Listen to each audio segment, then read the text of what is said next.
Ma petite amie a plaisanté, mon mari de travail m'offre le déjeuner tous les jours. Tu devrais faire un effort. Je lui ai répondu, tu as raison. Puis j'ai envoyé à son mari de travail une carte de remerciement accompagnée d'une carte cadeau Starbucks de $50. Son appel suivant est venu du service RH, complètement paniqué. J'ai 32 ans et je suis quelqu'un de plutôt rationnel. Je travaille dans l'évaluation des risques, ce qui veut dire que mon travail consiste à analyser une situation, identifier les variables et prévoir le résultat le plus probable. C'est une compétence utile, dommage que j'ai mis autant de temps à l'appliquer à ma propre vie. Ma petite amie, Amelia, 29 ans, et moi étions ensemble depuis 3 ans. Nous vivions dans mon appartement depuis 1 an. Les 2 premières années avaient été bonnes, les dîners, les week-ends en voyage, les rencontres avec la famille, du classique. Puis, il y a environ 8 mois, elle a été promue responsable marketing junior dans une grande compagnie d'assurance très stricte. J'étais fier d'elle, mais ce nouveau poste a tout changé. Tout a commencé avec un nom, Grégory. Grégory était son nouveau patron, le vice-président principal de tout son service. Du jour au lendemain, c'était devenu « Grégory trouve mes idées pour la nouvelle campagne brillante ». Grégory a emmené toute l'équipe boire un verre au Monte. Grégory a dit que ma présentation était la meilleure qu'il ait vue depuis des années. Je ne suis pas un homme jaloux, mais l'intensité de tout ça devenait étouffante. Je suis pour de bonnes relations entre collègues, mais là, ça sonnait différemment, comme une quête de validation. Puis, environ 3 mois plus tard, la blague du « mari de travail » a commencé. Au début, c'était mignon. Ah, mon mari de travail Grégory m'apporte encore un café. Puis c'est devenu moins mignon. Grégory et moi sommes tellement synchronisés, c'est fou. On finit les phrases l'un de l'autre. J'ai essayé d'en parler avec elle. Chérie, tu ne trouves pas ça un peu bizarre, ce truc de « mari de travail » ? C'est ton patron, quand même. Elle a levé les yeux au ciel. Oh, arrête. Ne sois pas ce genre de petit ami jaloux. C'est juste une blague de bureau, c'est du réseautage. La semaine dernière, nous étions au restaurant, un endroit que j'avais choisi et payé. Elle était sur son téléphone la plupart du temps, souriant à ses messages. Bonne journée au travail ? Ai-je demandé. Incroyable, a-t-elle dit sans lever les yeux. Grégory a approuvé mon budget pour la campagne du printemps, et il m'a encore offert le déjeuner. C'est la 3e fois cette semaine. Il est génial. Puis elle a posé son téléphone, m'a regardé et a souri en coin. Honnêtement, mon mari de travail m'offre le déjeuner tous les jours. Tu devrais te bouger un peu. Elle a ri comme si c'était la blague du siècle. Je l'ai simplement fixé. Tous les petits drapeaux rouges, les remarques méprisantes, les messages d'équipe tard dans la nuit, tout a pris sens. Mon métier, c'est d'évaluer les risques. Et le risque que j'analysais à cet instant, c'était que ma petite amie me trompait au mieux émotionnellement avec son patron marié d'une 40aine d'années. Au pire, j'étais l'idiot qui finançait sa vie pendant qu'elle en préparait une nouvelle. Et elle ne se contentait pas de le faire, elle se moquait de moi en le faisant. Tu devrais te bouger. Une étrange sensation de calme m'a envahi. La douleur était là, mais recouverte d'une couche épaisse de clarté. J'ai esquissé un petit sourire crispé. Tu as raison, ai-je dit. C'est très généreux de sa part. Je devrais le remercier.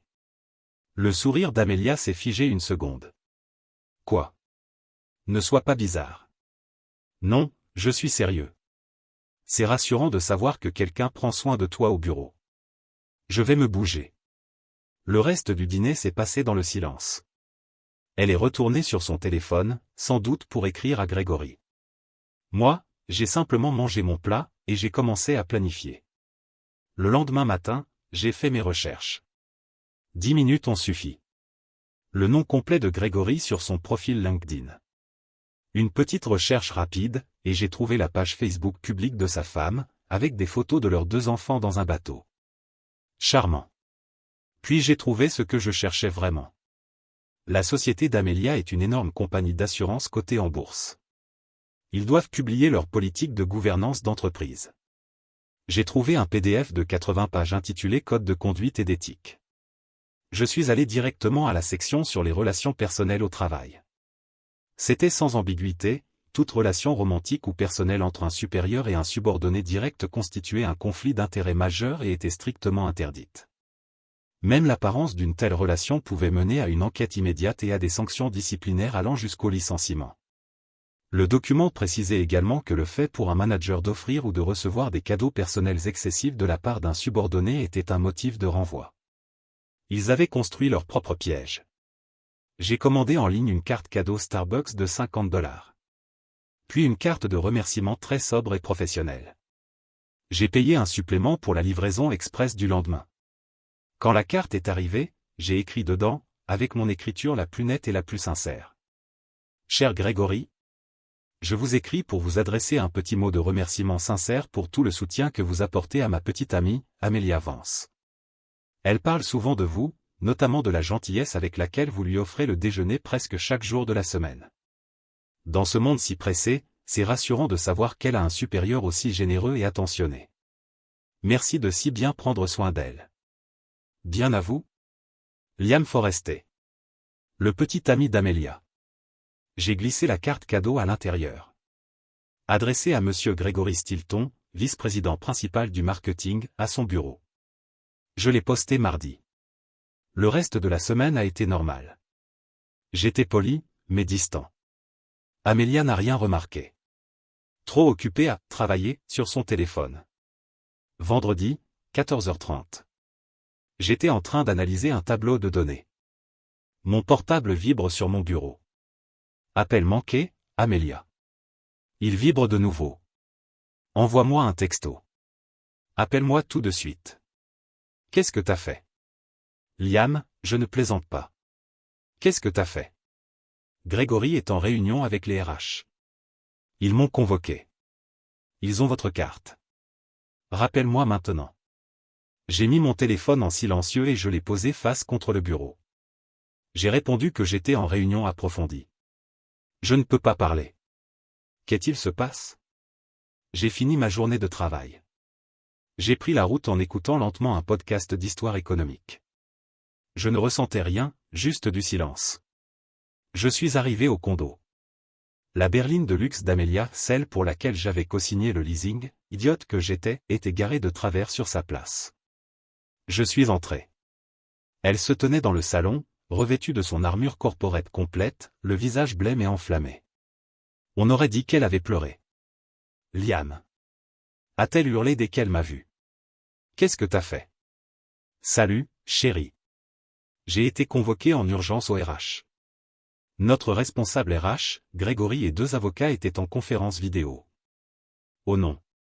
Pourquoi? Ils avaient une carte, Liam. Une carte de remerciement de ta part, avec une carte cadeau à l'intérieur. Pourquoi t'as fait ça? Pourquoi tu leur as envoyé ça? J'ai feint la confusion.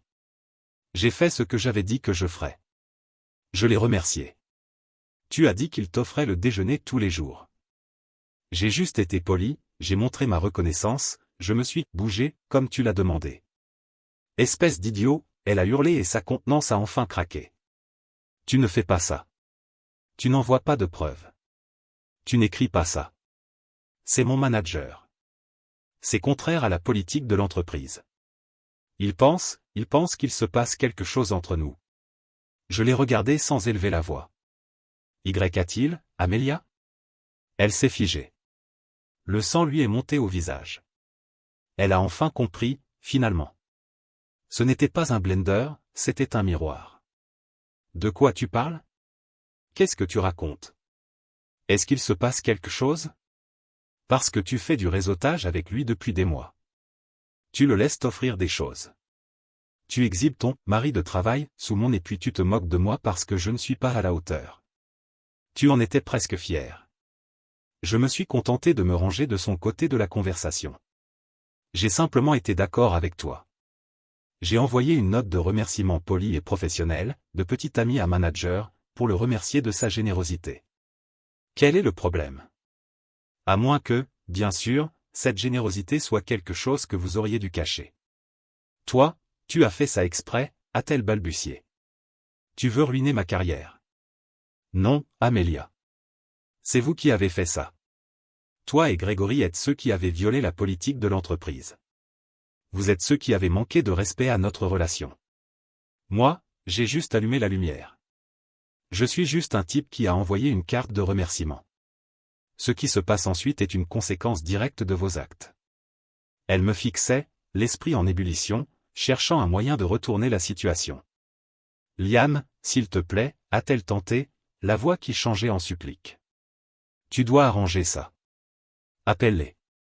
Dis-leur que je suis juste une petite amie étourdie et trop enthousiaste. Dis-leur que j'ai mal compris. S'il te plaît, Liam. Ils m'ont suspendu. On m'a suspendu en attendant l'enquête. Suspendu? Ai-je demandé, levant un sourcil. Ah bon, ils prennent vraiment une carte Starbucks de $50 au sérieux. Ça doit être une politique sacrément stricte. Liam, s'il te plaît. Non, ai-je répondu d'une voix calme mais tranchante. Je ne mentirai pas pour toi devant le service juridique d'une entreprise. Cette enquête est entre toi, Grégory et votre service RH. Je suis allé dans le placard du hall, j'ai attrapé sa valise de secours et je l'ai lancée sur le canapé. Et puisque tu es suspendu, tu auras tout le temps de faire tes valises. Je veux que tu partes ce soir. Quoi? Tu ne peux pas me mettre dehors, Liam. Je n'ai nulle part où aller. Ta voiture. Tu peux aller chez ton mari de travail. J'ai dit, oh, attends, il est probablement en train d'expliquer ça à sa vraie femme en ce moment. Je suppose que tu devras appeler ton amie Zara. Elle s'est effondrée en un cri déchirant, en sanglots. Elle m'a traité de tous les noms, monstre, sociopathe, saboteur. Je suis resté là, immobile. Je vais aller chercher un burger, ai-je dit. Tu as 1 heure pour prendre l'essentiel. Tu pourras organiser un rendez-vous pour récupérer le reste de tes affaires plus tard. Si tu n'es pas parti quand je reviendrai, j'appellerai la police pour te faire escorter hors de ma propriété. Je suis sorti, je suis monté dans ma voiture et je l'ai laissé hurler au milieu de mon salon. Je ne me suis même pas retourné. Mise à jour 1. 1 semaine plus tard. Quelle semaine! Merci à tous pour vos commentaires et vos messages. Ça fait du bien de savoir que je ne suis pas le fou dans cette histoire. Comme prévu, Amelia est allée chez son amie Zara. Je suis rentré 1 heure après l'avoir laissée et elle avait disparu, avec une valise et la plupart de ses produits de luxe. Elle avait laissé un mot infect sur le comptoir que j'ai simplement jeté. Dès le samedi matin, j'ai appelé un serrurier et fait changer les serrures de mon appartement. J'ai tout documenté, capture d'écran de ses messages, copie du code de conduite, reçu de la carte cadeau. J'ai tout envoyé à mon ami Ben, avocat en droit des contrats. Il m'a répondu. C'est magnifique, mec. Dénégation plausible à tous les niveaux. Elle est fichue. Le calme n'a duré qu'environ 48 heures. Puis la première vague d'arrogance est arrivée. Acte d'arrogance numéro 1, l'appel du papa. Lundi soir, je reçois un appel d'un numéro inconnu. Est-ce que je parle à Liam? Une voix grave, du genre, je possède un yacht. Ici Arthur Vance, le père d'Amelia. Fiston, toi et moi devons parler. Tu as fait une terrible, terrible erreur. Tu as mis la carrière de ma fille en danger à cause d'une jalousie enfantine et mesquine. Monsieur Vance, ai-je répondu calmement, j'ai simplement envoyé une carte de remerciement. C'est tout? Ne joue pas au plus malin avec moi, a-t-il aboyé. Amelia m'a tout raconté. Tu es un petit ami névrosé et contrôlant, et tu vas arranger ça. Tu vas appeler sa directrice RH, que je connais personnellement, soit dit en passant, et tu vas lui dire clairement que tu es instable, que tu as mal interprété une blague de bureau inoffensive, et que tu t'excuses d'avoir fait perdre du temps à tout le monde. Tu vas blanchir le nom de ma fille. Mon sang s'est glacé. L'audace du type. Il voulait que je mente et ruine ma propre réputation pour sauver sa fille qui, eh bien, vous voyez. Monsieur Vance, avec tout le respect que je vous dois, non. Je ne ferai pas ça. Je ne mentirai pas à un département RH pour couvrir les agissements de votre fille.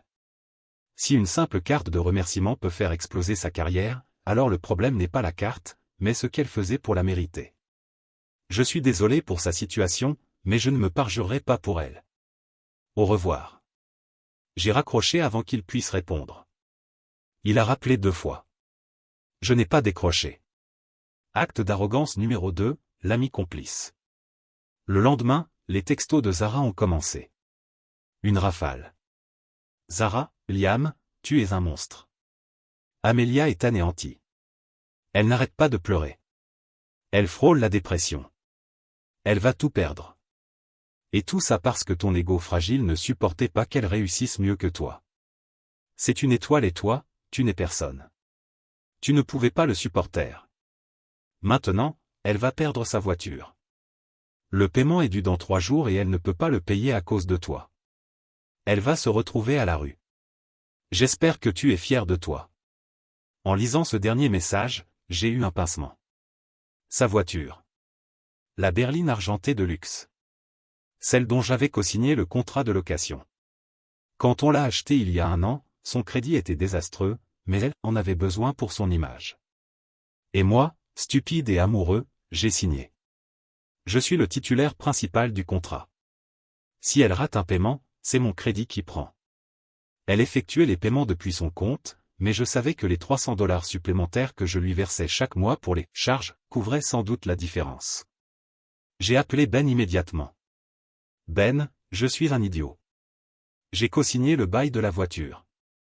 Ce n'est pas bon, Liam, mais c'est gérable, m'a-t-il dit en soupirant.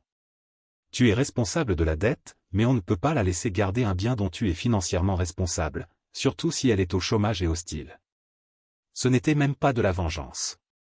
C'était de la préservation financière. J'ai appelé la société de leasing. J'ai expliqué calmement la situation. Je suis le titulaire principal du contrat. La co-signataire, qui possède actuellement le véhicule, vient d'être suspendue de son emploi, a quitté mon domicile et m'a informé qu'elle ne pouvait pas effectuer le prochain paiement.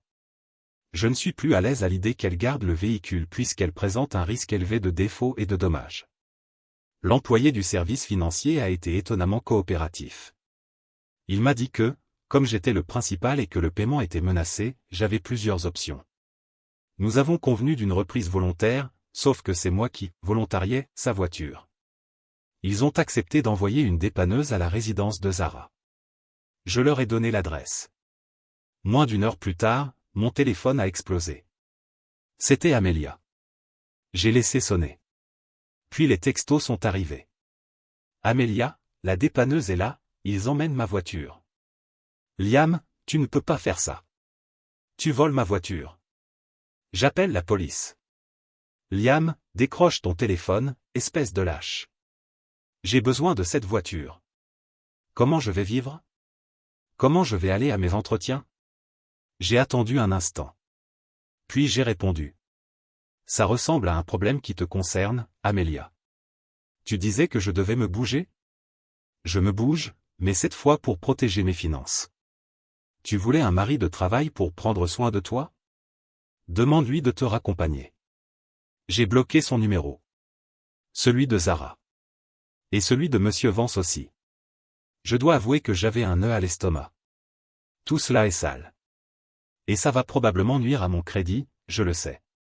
Mais c'est toujours mieux que de continuer à payer la voiture d'une femme qui me déteste, ou de la voir la planter contre un poteau. Ce sont juste des conséquences. Bon, les coups continuent de tomber, mais je tiens toujours debout. Première conséquence, le travail. Par un ami commun fermement dans le camp, Tim Liam, heureusement j'ai appris le verdict final de l'enquête RH d'Amelia. Grégory? Il a gardé son emploi, à peine. On l'a dépouillé de son titre de vice-président principal, rétrogradé de 3 niveaux au rang d'analyste principal, sans aucun employé sous sa responsabilité.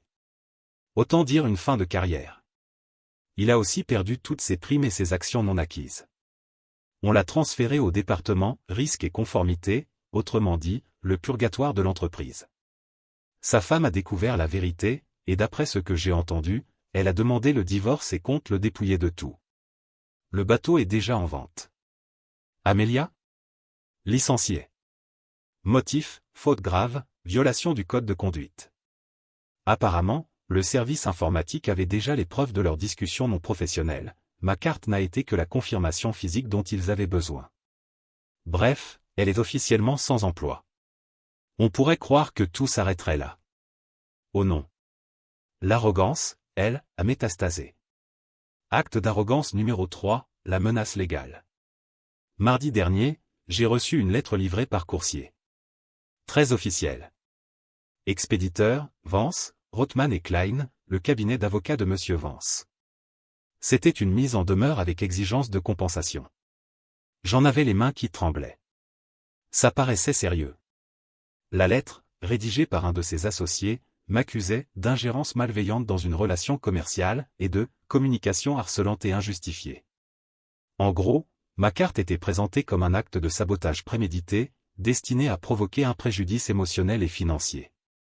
Ils exigeaient deux choses. Que je cesse immédiatement tout contact avec Amelia, sa famille et son ex-employeur, ce que j'avais déjà fait. Que je verse 50 000 $ à Amelia pour dommages liés à son licenciement, perte de revenus, détresse émotionnelle et atteinte à sa réputation. 50 000 $. Je l'ai relu 2 fois. Il me facturait littéralement le licenciement qu'elle s'était infligé elle-même. J'ai tout de suite scanné la lettre et envoyé le fichier à Ben. Il m'a rappelé en riant. Oh, celle-là est savoureuse. C'est de l'intimidation juridique basique, Liam. Ils essaient de te faire peur. Prouver l'ingérence délictueuse est quasi impossible.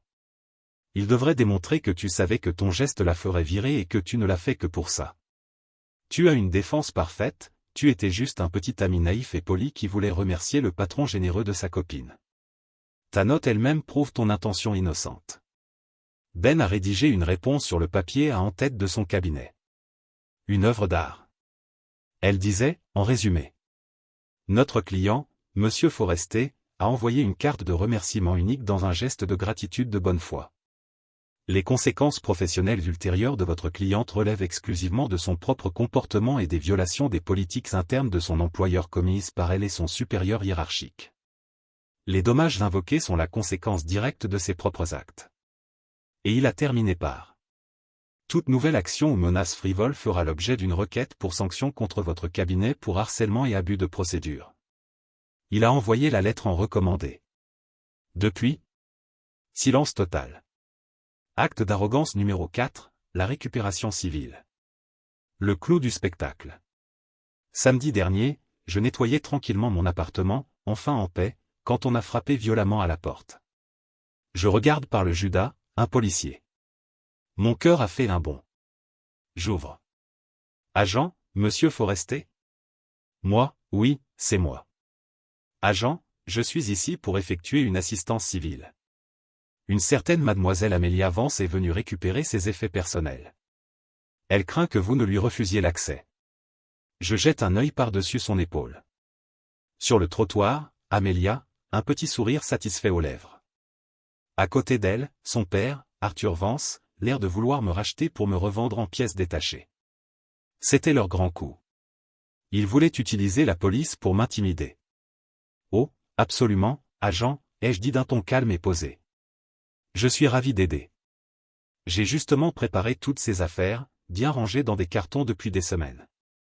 C'est elle qui n'a jamais pris la peine de fixer une date. J'ai ouvert grand la porte. Dans mon entrée, 12 cartons soigneusement scotchés. L'agent a hoché la tête. D'accord, mademoiselle, vous pouvez venir récupérer vos cartons. Le sourire d'Amelia s'est évanoui. Ce n'était pas ce qu'elle avait prévu. Elle voulait une scène, du drame, des cris. Ce n'est pas tout, a-t-elle crié en s'avançant. Mes affaires les plus précieuses sont encore à l'intérieur. Il les retient. Le policier m'a regardé. Monsieur? Agent, toutes ces affaires sont là. Vêtements, maquillage, livres, électronique. Il ment, a coupé Amelia. Le bureau ancien de ma grand-mère est dans le bureau. C'est un héritage familial inestimable. Il le garde exprès. Son père a avancé d'un pas. Agent, ma fille a raison. Cet homme détient un bien précieux de notre famille en otage, lança Monsieur Vance. J'étais prêt pour ça. Agent, ai-je dit calmement, vous parlez du bureau en acajou des années 1920 dans le bureau, c'est bien ça. Oui. Hurla Amelia. Mon bureau. Celui que j'ai acheté à l'antiquaire de Main Street en août 2023? Toi? Tu l'as acheté pour moi, balbutia-t-elle. Je l'ai acheté pour le condo, avec ma carte de crédit. J'ai sorti mon téléphone, cherché dans mes mailles, antique desk recette. Voilà, agent. Je lui ai tendu l'écran. Une facture de 2200 $, payée avec ma carte Amex, à mon nom.